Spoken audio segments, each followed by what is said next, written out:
Now, David Barnard has been participating in multi-stage desert foot races in remote parts of the world since 2010. From the Kalahari, Namib and Sahara Deserts in Africa to the Gobi and the Atacama Desert in Chile, the Grand Canyon in the United States, and most extreme of them all, the last desert race in 2014 in Antarctica. He's on a quest to complete one of these extreme desert races on all 7 continents. He's here with us this morning. Good morning, David Barnard. You seem to have survived the last time out. Thanks for having me again, Kendall.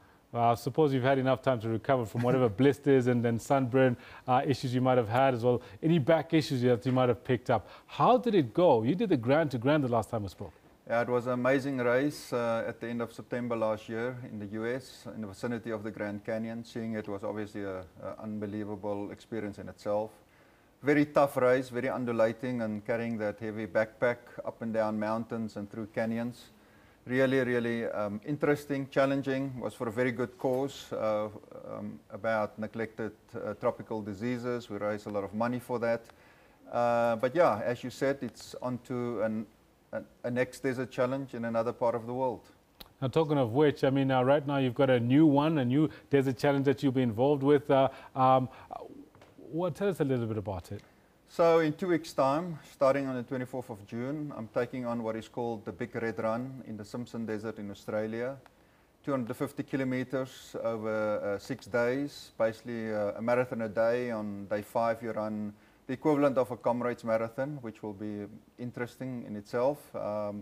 This is an interesting desert. It's got the longest sand dunes in the world, so it will be challenging if they take us either from side to side or down the length of those sand dunes. But again, it's for a good cause. I'm supporting the Hippo Roller project and raising money to distribute more Hippo rollers across needy communities in South Africa.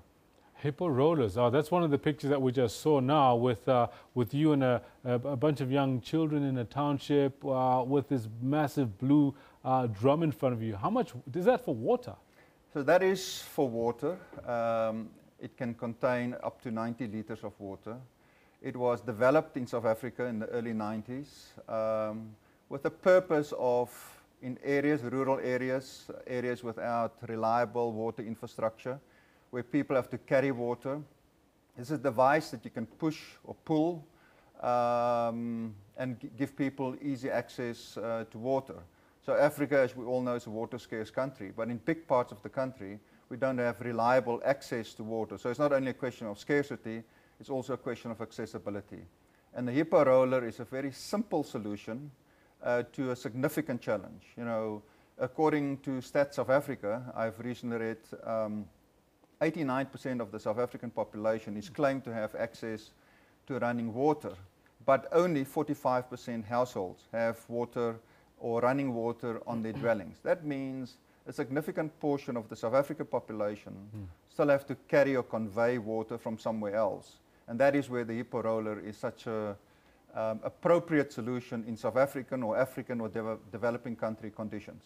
How easy is it? Because I mean, looked at it, it looked like, yes, 90 liters, that's like 90 kilograms, besides the plastic itself, or some 91 kilograms worth that you're trying to carry. How easy is it to push this? It's very easy, because although it will weigh 90 kilograms, as soon as you put it on the ground, yes, and the weight is distributed across the rolling surface, basically you're pulling no more than, say, 10 kilograms. So fantastic. If you think about people carrying 20 kilograms or liters on the head, here you can basically push or pull 5 times that volume through the Hippo roller. No, phenomenal stuff. So is there a specific community that you're targeting to assist with the Hippo rollers this time around?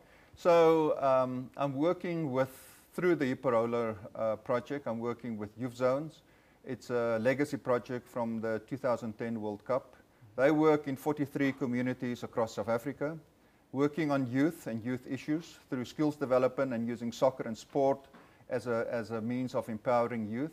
So they already have a standing partnership with Hippo Roller. And whatever money we generate through this project, we will buy hippos, and again, that will further strengthen that relationship with youth zones. How are you making the money to actually get into this project?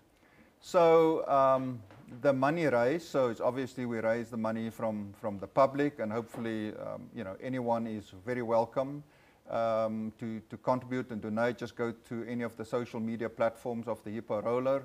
So just before you go too far, let's make sure that like people that want to get involved with this, Hippo Roller. So the social media website, I'd say Facebook, Twitter. Everywhere. So basically just Google Hippo Roller or go to hipporoller.org and follow the links from there. My specific project with them is currently getting a fair bit of attention, especially on their Facebook and Twitter feeds. It's also on the social media side, so you can Google myself. And, you know, I'm obviously at the moment fairly active on social media myself about this. So hipporoller.org, the website is a good starting point, and from there use all the various other links. No, fantastic. So that's hippo as in hippopotamus for all of you out there. Hippo, and then the next word is roller, as in to roll something. So hipporoller.org. That's that website where you can get more information. Make sure that you get in touch with it, because I think, David, the kind of stuff that you're doing is phenomenal at best. I mean, you go and run in deserts, and this desert run that you're going to do now out in Australia, where does it fit into your mission to hit 6, 7 or 8? How many you got now? So this will be number 9th in total, but 6 continents. So after this one, only Europe left. That's also the only desert without the only continent without a proper sand desert. So most probably we'll have to return to something icy and cold up in the north. But you know, one desert at a time. Let's first get through the Simpson Desert, and then we can think about what lies ahead. Do you have a target in terms of what you're trying to hit in terms of money for the Hippo Roller project? So unit cost of producing and distributing a hippo is roughly about $125. So the target is 50 hippos with this fundraising campaign. So we're looking at $6,250 over the next couple of weeks. We've already made a good start. But you know, all public support is very welcome, and it's really going to a good cause, and the impact will be lasting. These rollers are fairly indestructible, so for many years to come, people in needy communities will continue to benefit from the rollers. Oh, fantastic stuff. David, thank you very much for coming through. I really appreciate you giving us this time, and good luck. I know you leave for the 19th of June. That's when you leave, and I wish you the best, as well as hopefully all our viewers are pitching in, going to the website, putting money into this project. Fantastic. Thanks, Kendall. David Barnard, Desert Runner, Delax, talking to us about this new project that is on, where he's going to be helping people get water, potable water, to their homesteads and everywhere they live on this in South Africa.